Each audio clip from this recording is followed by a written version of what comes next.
Netflix has lost an absolute fortune, $15 billion wiped from its share price in just a couple of days after it was discovered that an enormous amount of children's TV shows on the platform hid transgender ideology and themes within those shows designed for children, and that upset parents and people all over the internet.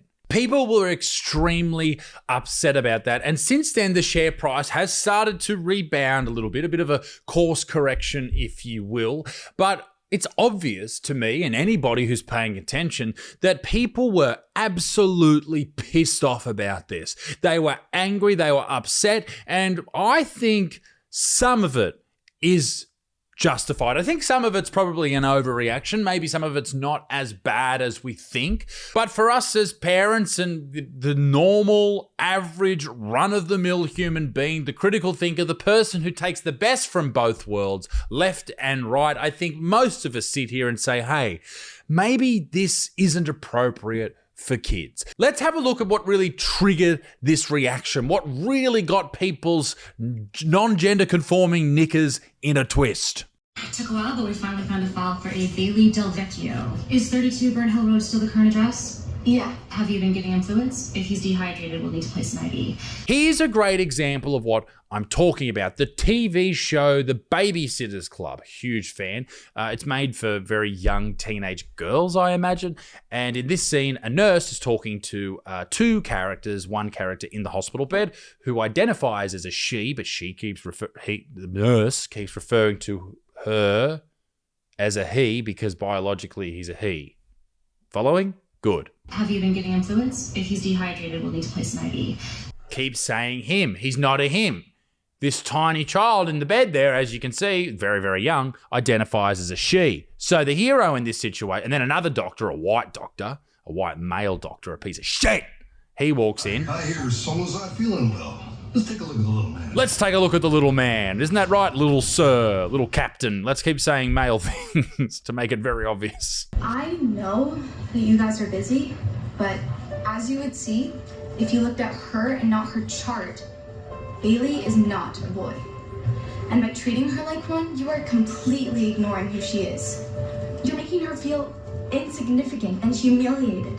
And that's not going to help her feel good or safe or calm. Okay. So here's the thing. This is a show aimed at young kids.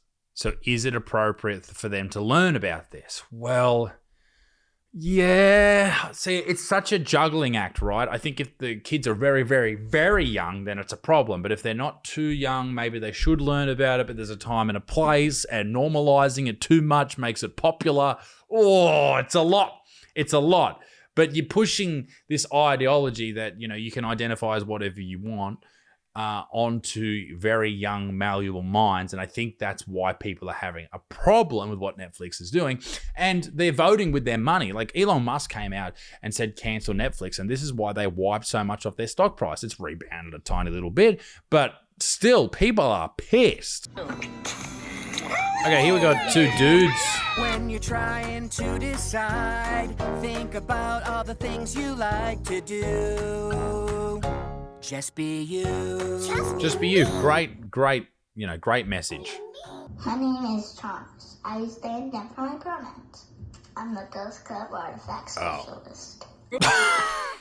Okay. Reporting from the wedding of the year. Everyone's favorite karate instructor, Sensei Dave, will be marrying mixed martial arts champion Jiu-Jitsu Joe. He's the undisputed champion of my heart. Goodness, Sensei Dave's big day. He taught me how to... Jiu-Jitsu? Is that a dig at Joe Rogan? I don't know how I feel about that. I think it's not that bad, right? Do we really care that, you know, two gay dudes are getting married? Do we? I love that meme that gets around when we're first talking about gay marriage. And like, it said something along the lines of, what will happen if gay people get married? And it was like, you know, people will forget gender and people identify as this. And they're like, no, that's not going to happen. No. But then everything has happened since then. So that is the catalyst for change. How dare you gay people? The school totally customizes our rooms for us. It's so cozy. I'm Frankie. Pronouns they, them. I'm only 15 days old. Hi, Claudine, she, her. Nice to meet ya. My full name is Frankie Stein. I was just created by my parents, but not in the way that others are created by their parents, like werewolves. I was actually made in the lab using some of the... Nightshade's pronouns are they, them. He or she just doesn't fit who I am. I've seen this one. This one's been around for a while. I thought that we were over this shit. I thought we were way past this.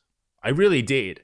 And when I did some research into this actual topic, the vast majority of shows that people were upset about on Twitter were older than they probably realized. Most of them came from like 2022, that type of thing. Still on Netflix, but hopefully we're seeing the end of this shit where we have to have a they-them character in every single show to get funding. I really hope it's the end. Nightshade's pronouns are they, them. He or she just doesn't fit who I am. My apologies. Please switch therapies. Banavi, tell us why you chose this delicious dress. As a transberry, I love living out loud as my most authentic self. See, that's odd, right? Why is it a trans flag? And I wanted to dress as bold and unique as I am, which, let's face it, is a tall order.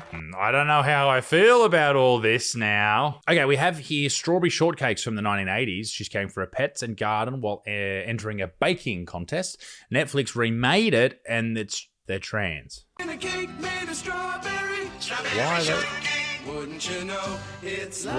Why have you done that? Why? This is the thing. It's like, why is this happening? Why do they keep making these characters in there? I don't think there is a huge problem with having one or two trans characters, particularly in older kids shows, teenage kids shows, because that's their lived experience. They're having, one or two kids at their school that are they're non-binary. I think that's fine, but I worry about when you sandwich it into everything and then it becomes completely normalized. Now, you may think to yourself, hang on a second, what's wrong with it being normalized? There's nothing wrong with it being normal and accepted. No, that's not what I'm saying at all.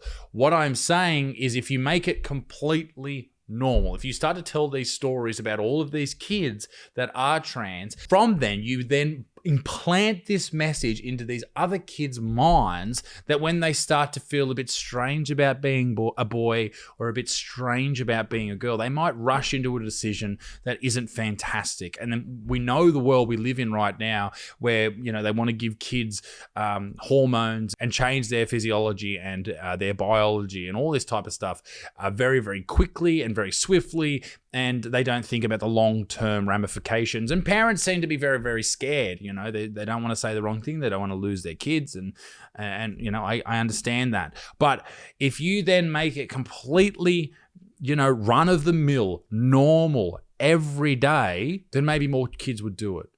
And it is normal. It's okay. There's nothing wrong with being trans. But when you normalize something, you make it popular. That's all I'll say. Again, nothing wrong with being trans, not what I'm saying. What I'm saying is if you normalize it too much, then it becomes popular. Take from that what you will. It's not the park.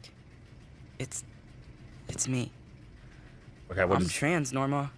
And everyone at school knows, and everyone at home knows. And being here, it's like a whole new place.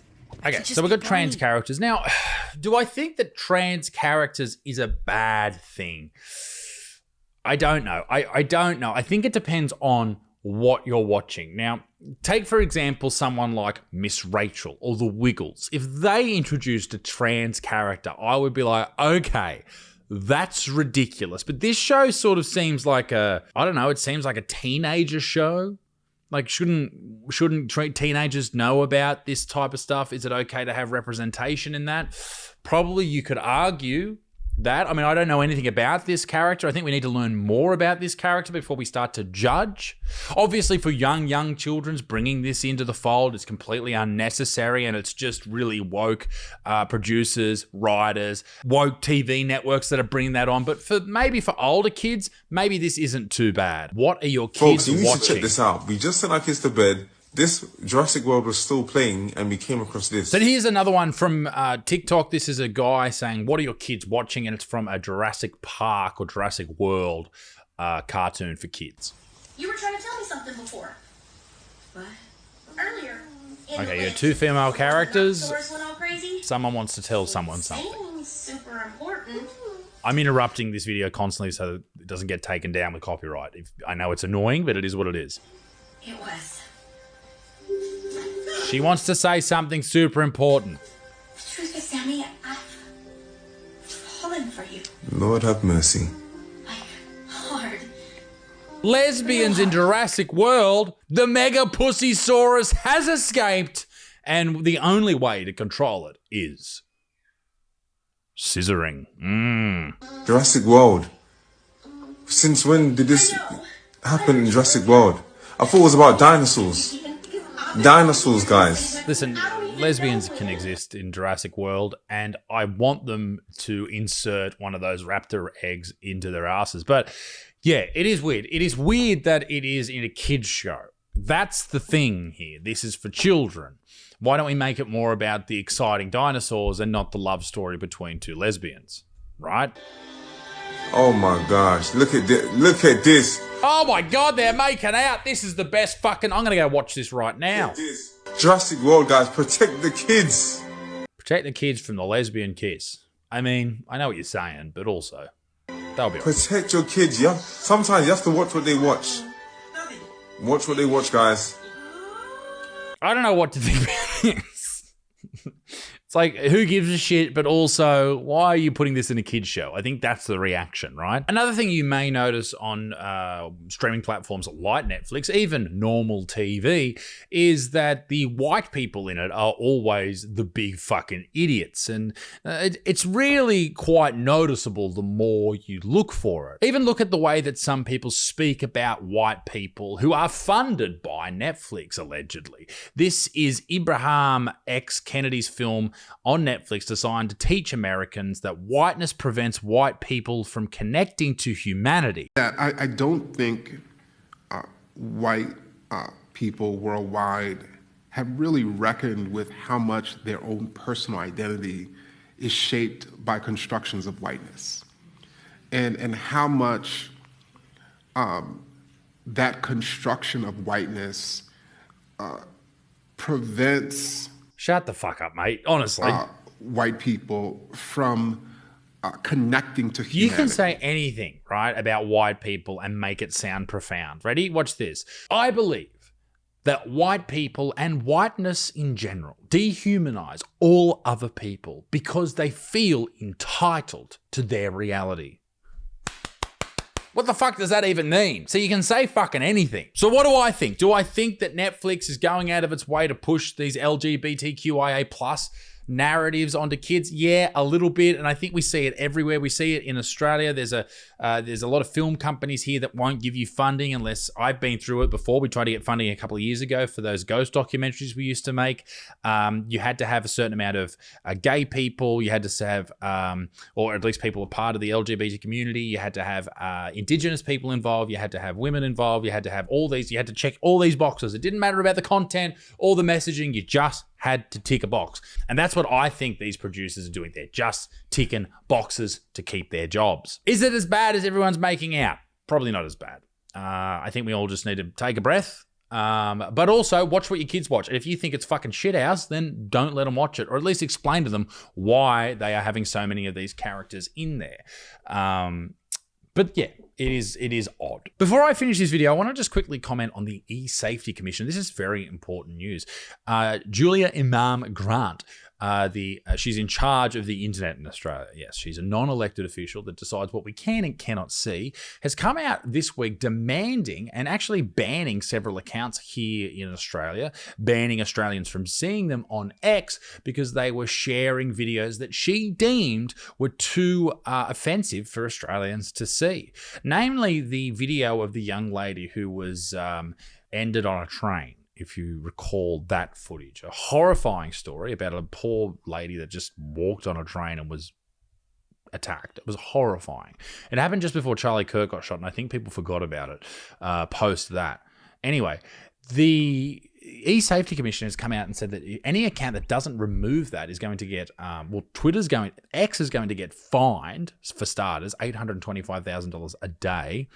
and these accounts must be banned and you can't see them in Australia and all these things, which I just find absolutely, it would be hilarious if it wasn't so terrifying. You see, this lady decides what you can and can't see, an adult. If you're an adult watching this, you should be 100% able to watch what you decide to watch, or what you decide is the information you want to take in. You know, obviously it has to be legal, without a doubt. But if you want to watch that video and you want to get a real understanding of what happened that night to that poor lady, then you should be able to watch it. It's the same with the Charlie Kirk stuff, the same with the 9/11 footage, all of those horrible tragedies that have happened in the past. We should be able to consume them because we learn from them. So witnessing horrible things allows us to understand what happened. We don't need this cleaned up version of events that the media feeds us, because that's usually bullshit. I understand that some people, particularly young children, need to be protected from horrific images that they may or may not see online. But also, I saw 2 Girls, 1 Cup when I was 11, and I'm pretty okay. Maybe. I don't know. I also saw Lemon Party. That was horrific. Ladies and gentlemen, let me know what you think in the comment section down below. Be a good motherfucker. Peace in the Middle East. Be extinct. Toodaloo au revoir. Bye-bye.